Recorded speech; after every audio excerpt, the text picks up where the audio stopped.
मग आता active passive voice मध्ये काय असतं? ऍक्टिव्ह म्हणजे जेव्हा सब्जेक्टने ती क्रिया केली असं डायरेक्ट बोललं जातं.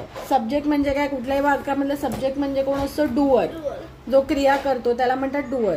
मग त्याने केली तर ते ऍक्टिव्ह वॉइस आहे. आणि त्याच्याकडून ती केली गेली असं म्हटलं तर पॅसिव्ह आहे.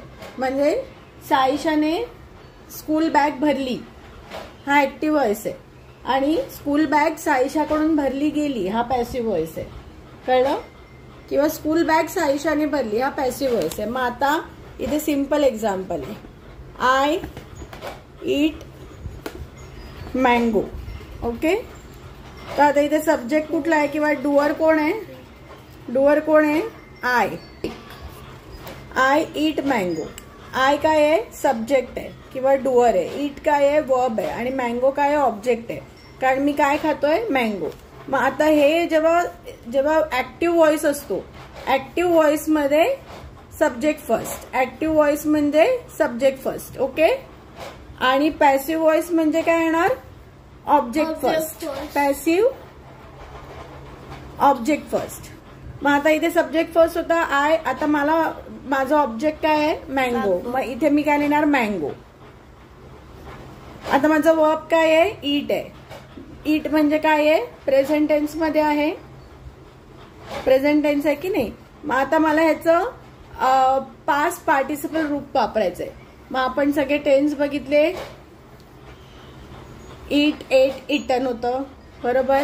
मग मँगो, ईट, एट, इटन. थर्ड त्याचं रूप काय आहे? ईटचं इटन. आणि इथे सिंपल टेन्स आहे म्हणून काय येणार? Is. Mango is eaten. Okay. आणि पॅसिव्ह मध्ये आपण नेहमी काय दर्शवतो? बाय येतो. म्हणजे आता बाय एंडला कोण होणार? सब्जेक्ट. मग इथे सब्जेक्ट काय आहे? आय. पण आता बाय आय असं नाही लिहित म्हणून येणार by me. A mango is eaten by me. Okay. Similarly आता येणार सपोज टीचर टॉट. आता टॉट होता. Taught a lesson. आता ह्याच्यामध्ये डुअर कोण आहे? सब्जेक्ट काय आहे? सब्जेक्ट आहे टीचर. सब्जेक्ट आहे टीचर. आणि टॉट काय आहे? वर्ब आहे. आणि हे वर्ब कशामध्ये आहे? पास्ट टेन्स मध्ये आहे. आणि ऑब्जेक्ट काय आहे? काय शिकवलं टीचरने? कधी पण त्या वाक्याला काय खाल्ला? मँगो खाल्ला. काय शिकवलं? लेसन शिकवलं. काय ने जो येतो तो कोण असतो? ऑब्जेक्ट. मग लेसन काय आहे? ऑब्जेक्ट. मग आता इथे वाक्य कशाने सुरू झालंय? सब्जेक्टने. म्हणजे हा कुठला व्हॉइस आहे? Active voice. मग आता पॅसिव्ह व्हॉइस करायचं तर मला कशाने वाक्य सुरू करायला लागेल? ऑब्जेक्ट कोण ह्याचा? लेसन. मग माझं पॅसिव्ह व्हॉइस येणार अ लेसन इज. आता इज येणार का? इथे काय आहे? पास्ट टेन्स आहे. मग वॉज, टीच, टॉट, टॉट. टॉटच येतं म्हणून वॉज टॉट बाय टीचर. कळलं? बाय नंतर येणार सब्जेक्ट. म्हणजे ह्याचं काय झालं? हा बाय. आता इथे लिहिलं नाहीये ना टीचर, पण हा बाय द टीचर पण लिहू शकतो. ठीक आहे. बाय टीचर किंवा बाय द टीचर. ओके. मग इथे पण the teacher taught a lesson असं येणार सेंटेन्स. ओके. कळलं? Active passive voice. आता मी सेंटेन्स तुला देते.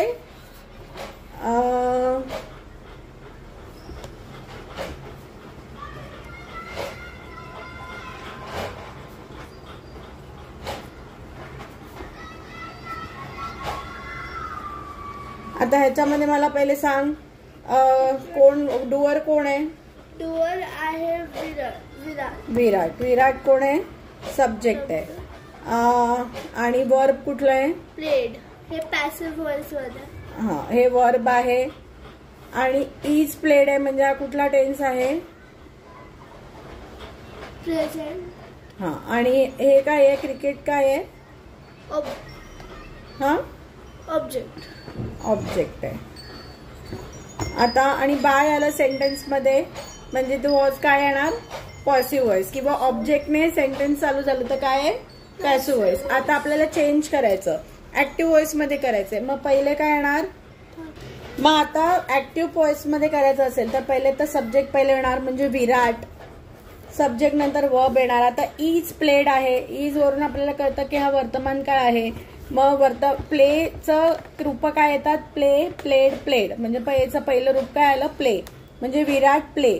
आता विराट काय आहे? तृतीय पुरुषी आहे, म्हणजे थर्ड हे आहे, म्हणून त्याला काय लागणार? प्लेज.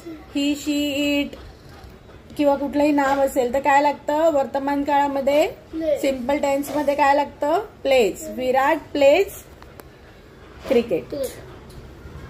ओके, हे काय झालं? म्हणजे हे आलं सब्जेक्ट, वर्ब, ऑब्जेक्ट. हे आपलं आलं. हा आहे पॅसिव्ह व्हॉइस, हा आहे ऍक्टिव्ह व्हॉइस. ओके, आता आपण एक्झाम्पल्स बघूया. आता आपण काही एक्झाम्पल्स बघूया त्याच्यातली. मग आता फर्स्ट सेंटेन्स काय आहे? The teacher explains the lesson to the students. आता मोठं सेंटेन्स दिलं म्हणून गोंधळायचं नाही.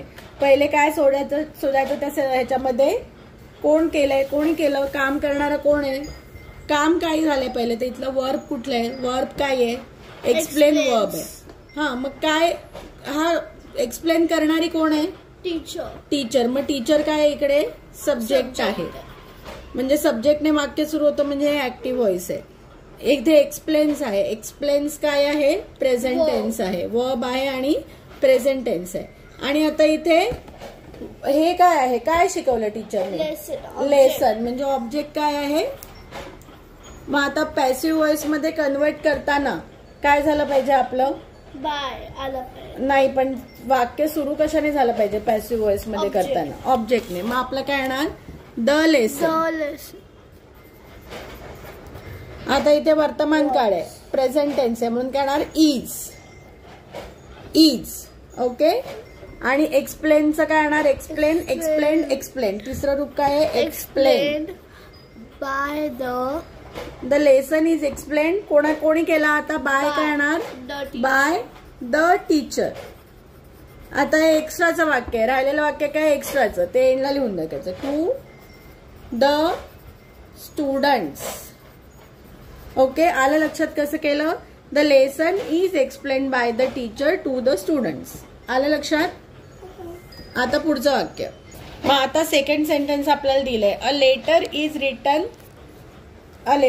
Return to her friend by her. आता वाक्यात बाय आलं म्हणजे हे डेफिनेटली काय आहे?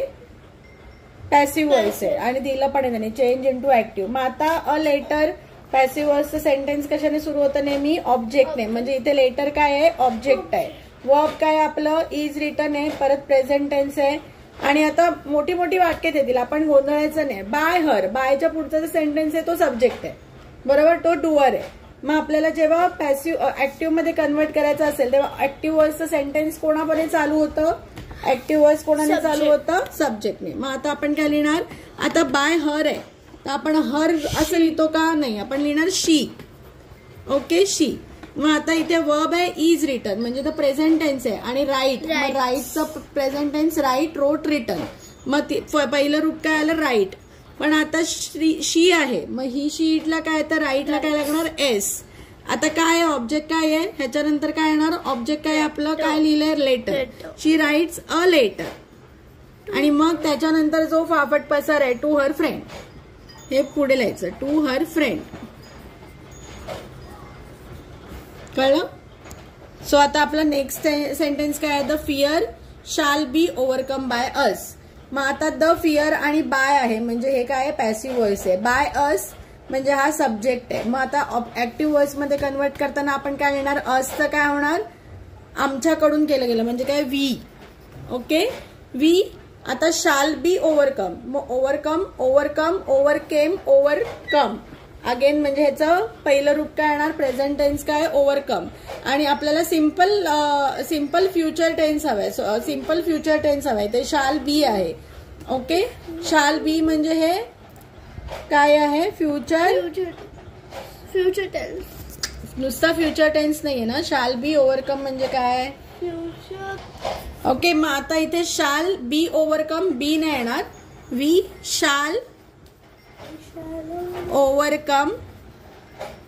कोणाला ओव्हरकम करणार आहे? Fear. The fear. We shall overcome the fear, हे याचं आन्सर येणार. ओके, आता नेक्स्ट काय आहे? She had finish her homework before the movie started. आता अगेन खूप मोठं वाक्य आहे, खूप पाफट पसार आहे. मग इथे डुअर कोण आहे? शी. तिने काय केलं? काय केलंय तिने, तिची हे काय हॅड फिनिश म्हणजे हे काय आहे, हॅड फिनिश. फिनिश हे काय आहे, वर्ब आहे.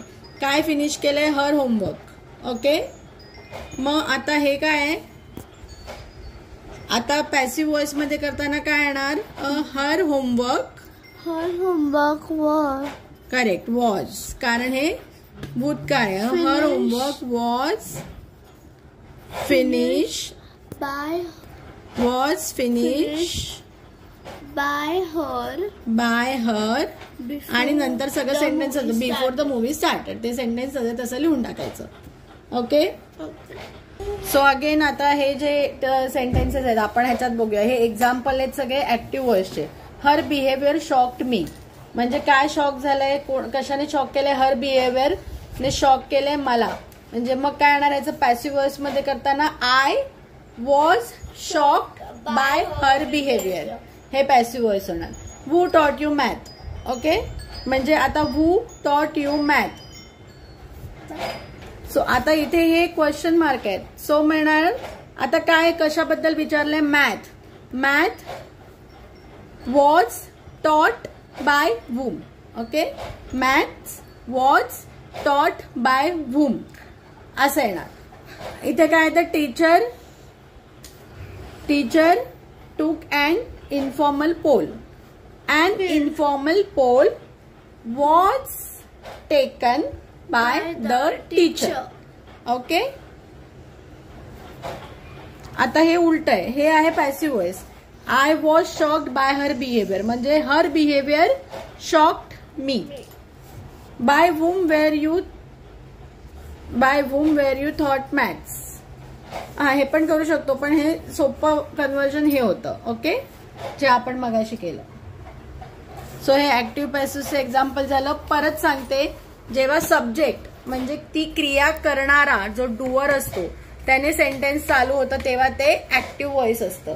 आणि ऑब्जेक्ट म्हणजे ज्याच्यावरती क्रिया केली जाते म्हणजे काय, आपण कुठल्याही वाक्याला जेव्हा काय प्रश्न विचारतो, आय ईट फूड, काय काय खातो, व्हॉट आय ईट, तर फूड. मग हे फूड काय आहे, ऑब्जेक्ट आहे. आय ईट मँगो, मी काय खातो, किंवा व्हॉट आय ईट मँगो, मग मँगो हे ऑब्जेक्ट आहे. आय रीड चॅप्टर, मग मी काय वाचते, व्हॉट आय एम रीडिंग, तर चॅप्टर, मग तो ऑब्जेक्ट आहे. मग कधी पण जेव्हा सब्जेक्टने चालू होतं सेंटेन्स तेव्हा ते ऍक्टिव्ह व्हॉइस असतं आणि ऑब्जेक्टने चालू होतं तेव्हा पॅसिव्ह व्हॉइस असतं. जेव्हा पॅसिव्ह व्हॉइस असतं तेव्हा बाय येणार. मग बाय आलं की समजायचं की तो काय आहे, पॅसिव्ह व्हॉइस आहे.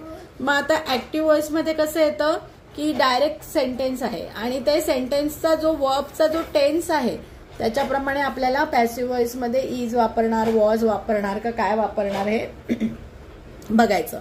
पण पॅसिव्ह व्हॉइस मध्ये नेहमी क्रियापदाचं तिसरं रूप वापरलं जातं. म्हणजे प्ले, प्लेड, प्लेड, तो प्लेड वापरला जाणार.